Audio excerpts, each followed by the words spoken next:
नमस्कार दोस्तों, स्वागत आप सभी का आपके अपने YouTube चैनल रोजगार विद रविंद्र के साथ।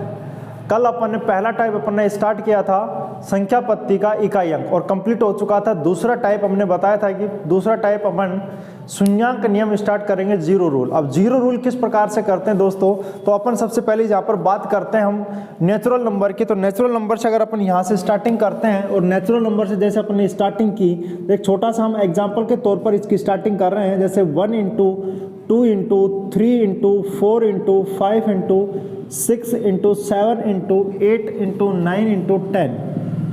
यही क्वेश्चन काफ़ी तरीके से दिया जा सकता है प्रश्नों का दोस्तों, कि क्रम बदलता है, संख्याएं वही रहती हैं, प्रश्न वही रहता है, लेकिन क्या है कि उनकी सीक्वेंस बदल दी जाती है, प्रश्न की लैंग्वेज चेंज कर दी जाती है। सब कुछ हमारे लैंग्वेज पर डिपेंड करता है दोस्तों कि किस प्रकार से हम इन बातों को देखते हैं। सबसे पहला अगर अपन यहाँ से देखें, 1 से लेकर हमारे 10 तक के नेचुरल नंबर दे दिए, 10 तक की प्राकृत संख्याएं दी गई है दोस्तों। तो यहाँ पर हम देखें तो यहाँ पर सबसे पहला 1 से स्टार्ट किया और लास्ट हम कहाँ पर चल रहे हैं भाई, 10 तक। अब जीरो किसी भी संख्या में कब आता है, जब सबसे पहला अगर अपन यहाँ से देखें तो जीरो हमारा जब आता है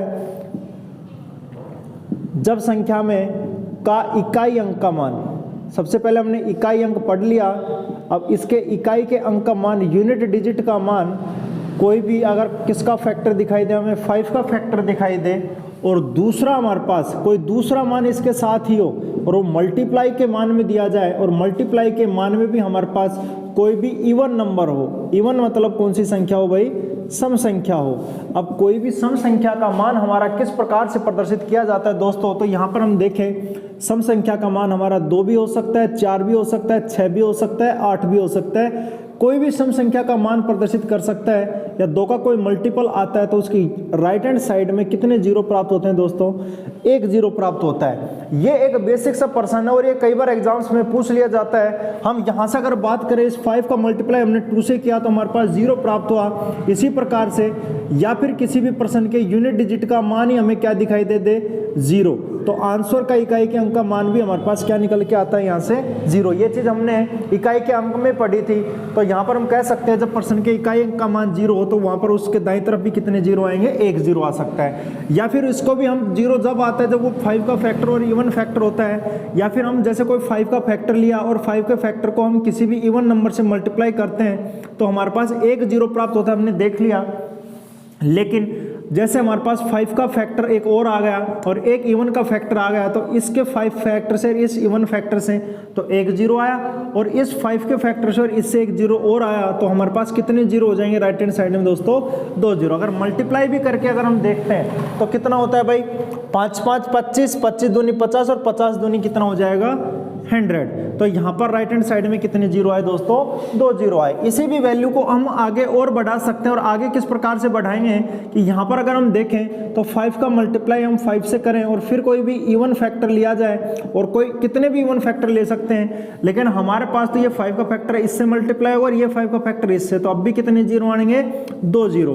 क्यों, क्योंकि ये इस इवन के फैक्टर से मल्टीप्लाई होने के लिए किसका फैक्टर नहीं है दोस्तों, 5 का फैक्टर नहीं है। तो हम यहाँ पर अगर देखें तो 5 दूनी 10 और ये 5 दूनी 10, तो 2 जीरो आ गए। अगर कंप्लीट भी करके देखें तो भी वही वैल्यू हमारी 5 5 25 दूनी 50 दूनी 100 और दूनी 200, तो 200। यहाँ से भी कितने आ रहे हैं, 2। 5 का फैक्टर अधिक हो चाहे इवन का अधिक हो, हमें तो वो देखना है जिसकी मात्रा कम हो, या तो 5 का फैक्टर कम होगा या फिर इवन का फैक्टर कम होगा। जो मान कम है वही वैल्यू ली जाती है। तो यहाँ से अगर हम देखें तो 5 इंटू 5 इंटू 5 इंटू 2 इंटू 2 अगर हम ले तो यहाँ पर ये 5 का फैक्टर इस इवन से, ये 5 का, तो इस 5 के फैक्टर को भी 0 होने के लिए किससे मल्टीप्लाई करना पड़ेगा दोस्तों, इवन नंबर से। तो यहाँ पर इवन है ही नहीं, तो 5 5 25 और 25 दूनी 50 और 50 दूनी 100 और 100 पंजो कितना हो जाएगा 500, तो भी हमारे पास वही वैल्यू आएगी 5 5 25 25 पंजो 125, 125 दूनी 250 और 250 दूनी 500। अब भी राइट हैंड साइड में कितना, जिसकी मात्रा कम है, तो हम कह सकते हैं जिसकी मात्रा कम है, जिसका मान काउंटिंग में कम है, वो वैल्यू लेंगे, चाहे 5 का फैक्टर कम हो या इवन फैक्टर कम हो। इवन में कौन सा होगा, 2 का। जो एक्स्ट्रा जाता है उसका हमारा यहां से कोई लेना देना नहीं होता। यही हमारे पास भाई दोस्तों राइट हैंड साइड में 0 आने का रूल था। अब प्रश्न से अगर अपन करें तो यहां पर हम देखें तो यहां हमें इवन नंबर और 5 का फैक्टर देखना है कि जो जिसकी मात्रा कम होती है उसका मान। यहां पर भी इवन नंबर है, ये भी इवन नंबर है, ये भी इवन है, ये भी इवन और ये भी इवन, लेकिन 5 का फैक्टर तो यहां से आ रहा है भाई, ये तो 5 का, और एक 5 का फैक्टर हमारा यहां से आएगा। तो ज्यादा कौन आ रहा है, इवन, और 5 का फैक्टर यहां पर कम आ रहा है, तो हमें लेना कौन सा है, कम वाला। कम वाला कौन सा है, 5 का फैक्टर। तो एक तो 5 का फैक्टर यहां से आ रहा है और एक 5 का फैक्टर हमारा यहां से आ रहा है। तो एक तो 5 किसी भी इवन से मल्टीप्लाई होगा और एक ये इवन से हमारे पास मल्टीप्लाई हो ही रखा है। तो राइट हैंड साइड में जो कम होता है उतने 0 आते हैं। कम कौन है, 5 का, और 5 कितनी बार है, 2 बार। तो यहां से हमारे राइट हैंड साइड में 0 भी कितने आएंगे, 2। तो 2 ही हमारा क्या हो जाएगा, आंसर। इसको अगर हम और भी तरीके से अगर देखें तो इसका हमारे पास जब कोई कंटिन्यूअस नेचुरल नंबर मल्टीप्लाई में दी जाए, लगातार प्राकृत संख्याएं, इस प्रश्न को और भी क्या कह सकता है कि प्रथम 10 प्राकृत संख्या, फर्स्ट 10 नेचुरल नंबर के दाईं ओर राइट हैंड साइड में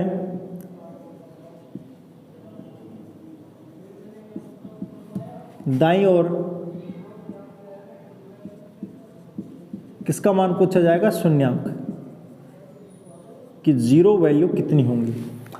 ये सेम क्वेश्चन है, कैसे भी लिखा जा सकता है दोस्तों। तो यहां पर हम बात करें तो लास्ट हमें यहां पर हमें क्या देखना है, लास्ट नेचुरल नंबर।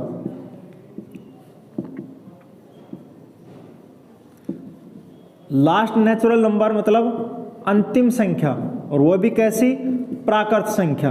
अब अंतिम प्राकृत संख्या कितनी है, 10। इसी के क्या निकालने हैं हमें, फैक्टर। फैक्टर मतलब क्या निकालेंगे हमें, गुणनखंड। अब इनके गुणनखंड निकालेंगे कितने के, 10 के। तो 10 में हम किसका भाग लगाएंगे, 5 का। गुणनखंड उसके निकालते जिसकी वैल्यू कम हो, जिसकी वैल्यू कम हो। अब वैल्यू किसकी कम है भाई, 5 की, तो हम 5 के फैक्टर निकालेंगे यहां से। तो 5 का कितना हो जाएगा, 5 2 जा 10। तो जो हमारे पास क्यूसेंट वैल्यू आती है, मीन्स जो भागफल आता है, जो क्यूसेंट वैल्यू आती है, जो भागफलीय मान आता है, वही हमारे पास यहां से किसका मान होता है, शून्यांकों की संख्या का मान होता है। तो यहां से हमारे पास आंसर ही कितना आ गया, 2। यहां पे कितना आ रहा था हमारे पास, 2। यहां से भी 2 आ रहा है। और एक एग्जाम्पल की बात करते हैं हम, दूसरा एग्जाम्पल, जैसे 1 गुना 2 गुना 3, और इसका मल्टीप्लाई हमने कहां तक लिया, 50 तक। कंटिन्यूअस है दोस्तों।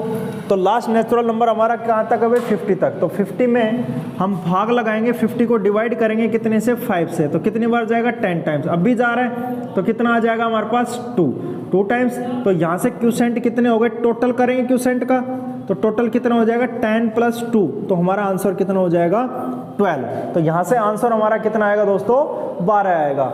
इसी प्रकार से एग्जाम्पल और लेते हम, 1 × 2 × 3, और ये हमने ले लिया लास्ट 99 तक का मान लिया। तो लास्ट 99 से हम कैसे निकालेंगे, तो 99 के मान को भी हम कितने से डिवाइड करेंगे दोस्तों, 5 से। तो 5 से करेंगे तो कितना हो जाएगा भाई, 5 1 जा 5, बच गए कितने, 4।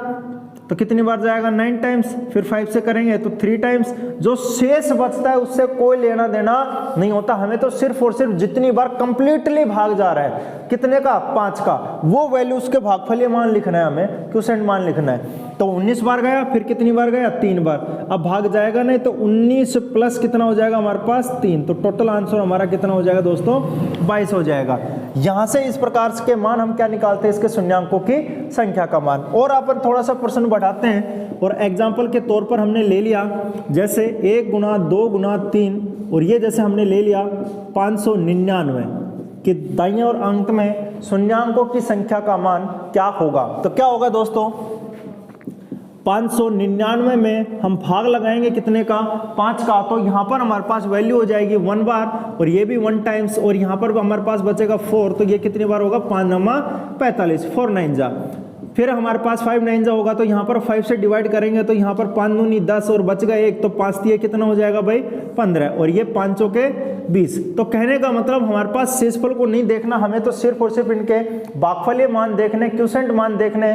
तो यहाँ पर अगर अपन देखें तो 119 यहीं पर वैल्यू आई, तो 119 प्लस हमारे पास 23 और प्लस कितना हो गया हमारे पास 4। तो भाई यहाँ पर हम इनको प्लस टोटल करेंगे तो वैल्यू का मान निकल के आ जाएगा। तो 9 और 3 कितने होते हैं भाई 12, 12 और 4 हमारे पास हो गए 16, बच गया 1, 1 और 2 कितने हो गए हमारे पास 3, 3 और 1 कितना हो गया हमारे पास 4, और यहाँ बच के आ गया हमारे पास टोटल कितना 146। इसका क्या हो जाएगा आंसर। ये तो क्या थी, लगातार प्राकृत संख्याएं दी गई थी भाई हमारे पास। लेकिन अगर प्रश्न में हमारे पास कोई एग्जाम्पल दिया और लगातार सम संख्याएं दे दी जाए, जैसे 2 into 4 into 6 into 10 into 12 into 14 into 16 into 18 into 20, या फिर इसी क्वेश्चन को कैसे चेंज कर सकता है कि प्रथम 10 प्राकृत संख्याओं के दाईं ओर अंत में शून्यांकों की संख्या ज्ञात करो। फर्स्ट 10 नेचुरल इवन नंबर के राइट हैंड साइड में हमसे क्या पूछा गया भाई 0 पूछा गया। अब फर्स्ट 10 नेचुरल नंबर कौन कौन से होते हैं भाई 2, और वो भी इवन नंबर 2, 4, 6, 10, 12, 14, 16, 18 एंड 20। अब यहाँ तो देखते ही पता चल रहा है कि यहाँ तो प्रत्येक दूसरा जो टर्म्स थी वो इवन थी, लेकिन यहाँ तो जो टर्म्स टोटल ये सब के सब इवन है, तो कॉमन सी बात है कम कौन आएगा 5 का फैक्टर। लेकिन इसको पता भी तो चलेगा भाई कौन से इसको डिवाइड करना है, तो इसको हम और चेंज कर सकते हैं। अब सॉल्यूशन में कैसे चेंज करेंगे, यहाँ पर भी इस 2 को हम अगर कंप्लीट अगर समझना चाहें मेथड से हैं तो 2 को हम 1 इंटू 2 लिख सकते हैं, 4 को हम 2 इंटू 2, 6 को हम 2 इंटू 3 लिख सकते हैं, 4 को हम क्या लिख सकते हैं भाई 10 को हम लिख सकते हैं भाई। ये तो हमारे पास 2 का, ये 4 का, ये 6 का, और 8 को 2 इंटू 4, इसी प्रकार से 10 को 2 इंटू 5, ऐसे आगे तक चलते जाएंगे। तो 20 को हम क्या लिख सकते हैं 2 इंटू 10 तक का मान लिखा जा सकता है। लेकिन यहाँ से एक बात पता चल रही है कि सब में हमारे पास किसका फैक्टर निकल के आ रहा है भाई 2 का। टोटल वैल्यूज में किसका फैक्टर आया 2 का, लेकिन कितनी बार आ रहा है 10 टाइम्स आएगा भाई, 10 टाइम्स ही है हमारे पास। तो 10 टाइम्स 2 की पावर हम लिख सकते हैं कितनी 10, ये सब के सब एक जगह लिखा जा सकता है। फिर बचेंगे कौन 1, 2, 3 और ये कहाँ तक 10 तक का मान। सेम डिट्टो हमारा कौन सा क्वेश्चन बन गया पहले जैसा। डिफरेंस क्या आया यहाँ पर इवन नंबर, इवन तो हमारे पास पहले ही थे, इनकी हमें कोई जरूरत ही नहीं है, तो इनसे कोई नीड नहीं है। तो सेम प्रोसेस हमारी लास्ट का जो 10 है उसको डिवाइड कितने से करेंगे 5 से, तो 5 2 10, तो आंसर हमारा कितना हो जाएगा 2 ही हो जाएगा। उससे कोई वैल्यू डिपेंड नहीं करती इवन नंबर से। और एक एग्जांपल देखते हैं 2 इंटू 4 इंटू 6 और लास्ट तक अगर हम लेके चले गए इसको 180 तक, तो सबसे पहले अगर अपन देखें ये 20 था, 20 का ये क्या हो गया भाई हाफ, क्योंकि 2 की पावर निकल के आ गई। इसको भी हम कह सकते हैं 180 है, तो 180 का क्या करेंगे हम टर्म्स देखें तो टर्म्स कितनी हो जाएंगी भाई 180 को डिवाइड करेंगे हम कितने से 2 से, तो कितना आ जाएगा 90। तो हम यहाँ से सीधा लिख सकते हैं 2 raise to power 90 into 1 into 2 into 3, और लास्ट कहाँ तक जितने टर्म्स है कहाँ तक है 90, और 90 के क्या निकाल लेंगे दोस्तों हमें फैक्टर। तो 5 से किया तो कितना हो जाएगा भाई 5 1 जा 5, तो बच गए 4 बच जाएंगे, तो कितना हो जाएगा 8। फिर 5 का किससे करेंगे 3, तो ये कितना हो जाएगा 5 3 जा 15। शेष फल लेना ही नहीं अपने को, तो 18 प्लस कितना रह गया 3 क्वोशिएंट मान, भागफलीय मान, तो 18 और 3 कितने होते हैं हमारे पास 21। तो दोस्तों हमारे पास इसका आंसर कितना आ गया 21 आंसर हो जाएगा। अब ये तो था अपने पास इवन नंबर के हिसाब से। अगर ओड नंबर में भी आ जाए तो जैसे ओड नंबर में हमारे पास 1 इंटू 3 इंटू 5 इंटू 7 इंटू अगर लास्ट हम ले जाएं लास्ट जैसे 99 तक का, या फिर इसी प्रश्न को कह सकता है कि भाई प्रथम 100 प्राकृत विषम संख्याओं के शून्यांकों की संख्या ज्ञात करो, या दाईं और अंत में शून्य कितने आएंगे। राइट हैंड साइड में 0 पूछे जाते हैं कि कंप्लीटली 100 नेचुरल ओड नंबर हमसे पूछे जाते हैं। अब यहाँ से हम क्या बात करेंगे भाई, लास्ट हमारा 99 तक है और 1 से स्टार्ट किया, तो हमें फैक्टर किस किस का चाहिए दोस्तों, एक तो 5 का फैक्टर चाहिए 0 होने के लिए, और इसके साथ ही किसका मल्टीप्लाई चाहिए, इवन का। लेकिन जब ओड नंबर है तो इसमें कोई इवन का फैक्टर तो आएगा ही नहीं, तो हमारे पास 0 कहाँ से आएगा, नहीं आएगा, तो कोई 0 नहीं आएगा, तो इसका किसी भी प्रकार का कोई 0 प्राप्त नहीं होता है। किसका नहीं होता, ओड नंबर का। इसी प्रकार से अगर इसकी एक वैल्यू और देखें, जैसे हमारे पास वैल्यू आती है, जैसे 7 का मल्टीपल आ गया, जैसे परसेंट का आ गया 7 के प्रथम 10 गुणजों के, गुणज मतलब मल्टीपल के दाईं ओर अंत में शून्यांकों की संख्या ज्ञात करो। इसी क्वेश्चन को हमारे पास कह सकता है 7 इंटू 14 इंटू 21 इंटू 7 के 10 मल्टीपल कहां तक चलेंगे भाई, 70 तक। अरे चलेंगे कि नहीं चलेंगे। अब यहां पर जब ये इस प्रकार से चलता है तो यहां पर भी हम 10 मल्टीपल है तो 7 की पावर भी कितनी हो जाएगी, 10, और 1 इंटू 2 इंटू 3, और लास्ट कहां तक पहुंच जाएंगे इसमें भी हम 10 तक। तो क्या इस 7 से कोई औचित्य है क्या भाई, हमें तो फैक्टर 5 का और इवन का चाहिए, इससे कोई लेना देना ही नहीं है हमारे पास। तो ऐसी कोई वैल्यू आए, जैसे 5 का मल्टीपल आए, 3 का मल्टीपल आए, 7 का मल्टीपल आए, या फिर हमारे पास कोई 8 का, 9 का, या 12 का, या 13 का, किसी का भी मल्टीपल दिया जाए, उससे कोई वैल्यू डिपेंड नहीं करती है। तो यहां पर सबसे ज्यादा जो चीज डिपेंड करती है वो हमारे पास डिपेंड करता है कि जो वैल्यू हमारे पास लास्ट में बचती है, कितने टर्म्स बचती हैं। तो यहां पर टर्म्स कैसे निकालेंगे कि टर्म्स निकालें तो हमारे पास इसकी लास्ट जो वैल्यू है, लास्ट नंबर को मेरे को डिवाइड कर देते हैं फर्स्ट नंबर से, मतलब कि अंतिम संख्या को भाग लगा देते हम कौन से पद से, प्रथम पद से, या अंतिम संख्या या अंतिम पद को। तो अंतिम पद कितना है भाई हमारे पास 70, तो 70 को हमने डिवाइड किया कितने से, 7 से, तो पद कितने निकल के आ गए 10, तो उतने 7 के क्या बन जाएंगे, पावर्स बन जाएंगे। तो यहाँ से 0 हम कौन से निकालेंगे, यहीं से। तो लास्ट कितना 10 को डिवाइड किया हमने 5 से, तो कितना आ गया हमारे पास 2, तो 2 ही हमारा क्या हो जाएगा, आंसर हो जाएगा। इसी प्रकार से हम कैसा भी मल्टीपल लिया जा सकता है, जैसे हमने ले लिया कि 3 के 70 मल्टीपल,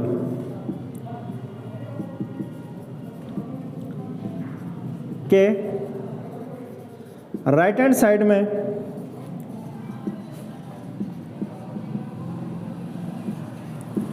जीरो बताओ। तो राइट हैंड साइड में 0, 7 के कितने मल्टीपल हैं भाई, 70 मल्टीपल है, तो 7 के 3 की पावर भी इसको और कैसे लिख सकते हैं भाई, 3 इंटू 6 इंटू 9 इंटू 210 भाई, 70 मल्टीप्लाई किससे हो जाएगा, 3 से, तो लास्ट टर्म निकल के आ जाएगा। यहाँ से टर्म निकालें तो 210 को डिवाइड करेंगे 3 से, तो कितना निकल के आ जाएगा हमारे पास 70। तो इसी क्वेश्चन को हम आगे भी चेंज कर सकते हैं। तो दोस्तों यहाँ पर भी सेम प्रोसेस है हमारी। अब सेम प्रोसेस किस प्रकार से, जब इस 3 का मान अगर हम देखें तो 3 रेज़ टू पावर हम क्या लगा सकते हैं, 70, 1 इंटू 2 इंटू 3, और लास्ट इसको हम कहाँ पहुँचा सकते हैं, 70 तक। लिखने की कोई आवश्यकता नहीं है हमें, तो जितने टर्म्स है उसको डिवाइड करना है। तो हम 70 को डिवाइड कितने से करेंगे भाई, 5 से, तो कितना हो जाएगा भाई, 5 एकम 5, बच गए कितने, 2, 5 चौके 20, और फिर 5 दूनी 10, तो 14 और 2 14 एंड 2 कितने हो जाएंगे हमारे पास 16। तो यही हमारा क्या हो जाएगा भाई, आंसर हो जाएगा। कितने का भी मल्टीपल हो उससे कोई चीज डिपेंड नहीं करती है। इसी प्रकार से हमारे पास लास्ट एक और अगर एक छोटा सा पॉइंट देखा जाए इसमें 0 के रूल में, तो हमारे पास जैसे 5 रेज़ टू पावर 1 हो गया, फिर 10 रेज़ टू पावर, या फिर 5 रेज़ टू पावर 2, फिर 10 की पावर 2, फिर 15 की पावर 2, फिर 20 की पावर 2, और फिर जैसे आ गया हमारे पास 25 रेज़ टू पावर 2 के दाईं ओर शून्यांक ज्ञात करो। राइट हैंड साइड में क्या पूछे गए, इसके 0 पूछे गए। अब राइट हैंड साइड के अगर हम 0 देखें तो यहां पर भी भाई 5 का फैक्टर ये भी है, ये भी 5 का फैक्टर, ये भी 5 का फैक्टर, ये भी 5 का, और ये भी 5 का। तो भाई कम कौन रहेगा, इवन। तो हमें फैक्टर किसका देखना है, सम का। अब सम कौन कौन से में होता है, एक तो 10 वाले में, एक किस में 20 वाले में। तो इसके फैक्टर करके देख लो भाई, 10 रेज टू पावर भी 2 है और 20 रेज टू पावर भी 2 है। तो 10 को हम लिख सकते हैं 2 इंटू 5 रेज टू पावर 2 और 20 को लिख सकते हैं हम 2 इंटू 2 इंटू 5 और पावर कितनी है हमारे पास 2। तो इवन देखना है तो यहाँ से इवन की पावर कितनी आई 2, तो कितने बार आया इवन 2 बार। टोटल निकल जाएंगे यहाँ से T1 के नंबर और यहाँ पर भी 2 और 2 कितने हो जाएंगे टोटल 4 बार। भाई इस 2 की पावर 2 है तो 2 तो ये हो गए, इस 2 की पावर भी 2 है तो 2 और 2 कितने हो जाएंगे हमारे पास 4। तो 4 और 2 टोटल कितने हो गए कुल भाई 6। तो 6 जो इवन नंबर है वो मल्टीप्लाई भी कितने से होंगे 5 के फैक्टरों से, 6 ही 5 के फैक्टरों से मल्टीप्लाई होंगे, इसलिए इवन नंबर्स के हिसाब से ही हमारे पास क्या निकल के आ जाएंगे 0। तो टोटल 0 कितने आ जाएंगे यहाँ से भी 6। और एक छोटा सा यहाँ से एग्जांपल लेते हैं, जैसे हमने लिया 5 raise to power 1, 10 raise to power 2, 15 raise to power 3 and 20 raise to power 4 and 25 raise to power 5 के यूनिट डिजिट का राइट हैंड साइड में शून्यांक की वैल्यू का मान पूछा गया। तो यहाँ पर भी सेम प्रोसेस भाई, पर टर्म किसकी आ रही है 5 के फैक्टर की, निकालना किसका, कम कौन रहेगा इवन रहेगा। वहां पर सबके किस में थे 5 के फैक्टर कम थे, यहाँ इवन कम है। तो इवन एक तो 10 रेज टू पावर 2 से और एक 20 रेज टू पावर 4 से। तो 10 अभी हमने निकाला कि 2 इंटू 5 पावर कितनी हो जाएगी 2, 20 को 2 इंटू 2 इंटू कितना हो जाएगा 5 और पावर कितनी है 4। तो यहाँ से तो कितना आया 2 और यहाँ से 4 और ये 4, तो 4 और 4 कितना हो जाएगा भाई 8। तो 8 और 2 टोटल कितने हो गए 10। तो यही हमारे किसका मान हो गया 0 की वैल्यू का मान निर्धारित हो जाएगा। तो दोस्तों ये बेसिक बातें थी। और थोड़ा सा इस प्रश्न को थोड़ा सा और चेंज करते हैं कि किस प्रकार से अगर एग्जामिनर थोड़ा सा प्रश्न लेंदी देता है तो इसके जो आगे की टर्म्स है ना वो तो हटा देगा, फिर हमसे प्रश्न पूछे जाते हैं। 1 नंबर के फैक्टर के अनुरूप हमारे पास देखें तो जैसे कोई भी वैल्यू चाहे इवन हो चाहे नेचुरल हो चाहे ओड हो चाहे कैसा भी मान हो, जैसे हमारे पास दे दिया हमारे पास 11 गुना 12 गुना 13 और लास्ट हमें पहुंचा दिया जैसे 100 के राइट हैंड साइड में प्रश्न में कह दिया कि दाईं ओर शून्यांकों की संख्या ज्ञात करो। किसका मान पूछा गया शून्यांकों का मान पूछा गया हमसे। अब भाई दोस्तों हमने तो क्या किया था कि 1 से लेकर लास्ट तक का देखा था, लेकिन ये तो स्टार्ट ही कहां से हो गया 11 तक। समस्या क्या है, अब भी हम कहां से कहां तक का निकाल दे 1 से कहां तक का 100 तक का और उसमें से माइनस कर दे हम 1 से, सब में यही करना है, इससे पहले का 1 से कहां तक का हो जाएगा 10 तक। तो हमारे पास इसका मान निकल के आ जाएगा भाई 1 to 100 में से लेस कर देंगे इससे पहले का 1 से लेकर कहां तक का 10 तक का, तो हमारे पास वैल्यू निकल के आ जाएगी। दोस्तों यहां पर अगर हम बात करें तो यहां पर 1 से 100 तक का हम निकालें तो 5 से डिवाइड करेंगे भाई, कंटिन्यूअस है तो 5 से डिवाइड किया कितना आया भाई 5 दूनी 10 20 हो जाएगा और 5 के 20 तो 20 और 4 यहाँ से तो कितना आए 24 और 10 तक का देखें तो 5 से डिवाइड किया तो कितना आया हमारे पास 2। तो अब हम क्या करेंगे 24 में से 2 लेस कर देंगे तो हमारे पास कितना आ जाएगा 22। कैसा भी मान आ सकता है, 1 से लेकर लास्ट तक का निकालना और उसमें से माइनस कर देना, जो इससे पहले का उसको हम क्या कर देंगे दोस्तों माइनस कर देंगे, तो हमारा आंसर प्राप्त हो जाएगा यहाँ से। अगर दूसरा प्रश्न हम लेते हैं यहाँ से तो दूसरा कैसे भी लिया जा सकता है, जैसे हमारे पास हमने लिया 102 गुना 104 गुना 106, ये तो पता चल गया कि ये इवन नंबर है और लास्ट 998 तक का मान ले लिया हमने। इस टोटल कैसे है इवन नंबर है दोस्तों। तो यहाँ तक हम कैसे निकालेंगे, सबसे पहले तो 2 से लेकर कहाँ तक का निकालेंगे 998 का और उसमें से माइनस कर देंगे 2 से लेकर और इससे पहले का तो 2 से लेकर कहाँ तक का 100 तक का लेस कर देंगे तो ये मान निकल कर आ जाएगा। एक तो स्टार्टिंग से लेकर लास्ट तक का निकाला और उसमें से माइनस कर दिया 1 से कहाँ तक का 100 तक का, तो 2 से 100 तक का इवन नंबर है इसलिए 2 से किया हमने स्टार्ट। अब यहाँ पर अगर अपन देखें तो 2 से 298, तो सबसे पहले टर्म्स देखें यहाँ से, तो टर्म्स कैसे होंगे भाई 998 को डिवाइड करेंगे हम कितने से 2 से, तो कितना हो जाएगा भाई 2 से किया तो 4 1 बच गया तो कितनी बार जाएगा 9 टाइम्स तो 499 हो गया। और यहाँ पर टर्म्स कितने आए 100 को डिवाइड किया 2 से तो कितने टर्म्स हो जाएंगे 50। तो इसको तो हम डिवाइड करेंगे कितने से भाई, जो टर्म्स आते हैं उसी को डिवाइड करना पड़ता है दोस्तों। उसमें भी यही क्या था, इसमें भी तो 5 से करेंगे, और ये भी कितने से करेंगे हमें 5 से, क्योंकि ये तो टोटल वैसे ही 1 है। तो 5 से किया तो 5 नामा 45, 5 नामा 45, और यहाँ पर फिर 5 से किया तो 5 एकम 5 और बच गए 4, तो 5 नामा 45, तो 5 दिए 15, 99, 19 और 13, ये भागफलीय नाम वैल्यू आ गई क्वोशिएंट मान 99 प्लस 19 प्लस 3, और यहाँ पर हमारे पास 50 को दिया तो 10 बार गया, फिर 2 बार, तो 10 और 2 टोटल कितने हो गए भाई 10 प्लस 2, कितना हो जाएगा यहाँ से, तो भाई 99 और 19 प्लस कितना हो जाएगा हमारे पास 3, तो 99 प्लस 19 तो 118, 118 और 3 हमारे पास क्या हो जाएंगे 121, और ये हमारे पास 10 प्लस 2 कितने हो जाएंगे हमारे पास 12, तो 121 में से हम किसको माइनस कर देंगे भाई 12 को माइनस कर देंगे, तो हमारे पास निकल कर क्या आएगा, हम 11 में से यहाँ माइनस करेंगे कितना 2, एक तो माइनस होगा नहीं, तो यहाँ पर हासिल लेंगे 11 में से 2 गए तो कितने बचे भाई हमारे पास 9, यहाँ पर क्या बचेगा 0, और आगे हमारे पास कितना है 1, तो 109 हमारा क्या हो जाएगा दोस्तों आंसर। ये था हमारे पास कंप्लीट दाएं और अंत में शून्यांकों की संख्या। दोस्तों ये कंप्लीट हमारे पास सेकंड टाइप हो चुका। थर्ड टाइप में हमारे पास अगर हम पढ़ेंगे तो भाज्य, भाजक, भागफल और शेषफलीय मान पढ़ेंगे, जो हमारे एग्जाम्स में हर एक छोटे से छोटे एग्जाम में और एक बड़े से बड़े एग्जाम में एक क्वेश्चन तो हमारा हमेशा आता है। ये एक बेसिक पॉइंट था। अब हमारा टॉपिक अच्छी तरह से स्टार्ट हो रहा है, और तीसरा जो हमारा टाइप चलेगा वो भाज्य, भाजक, भागफल और शेषफल थ्योरम के अकॉर्डिंग चलेगा, जो प्रश्न हमारे आगे पूछे जाते हैं।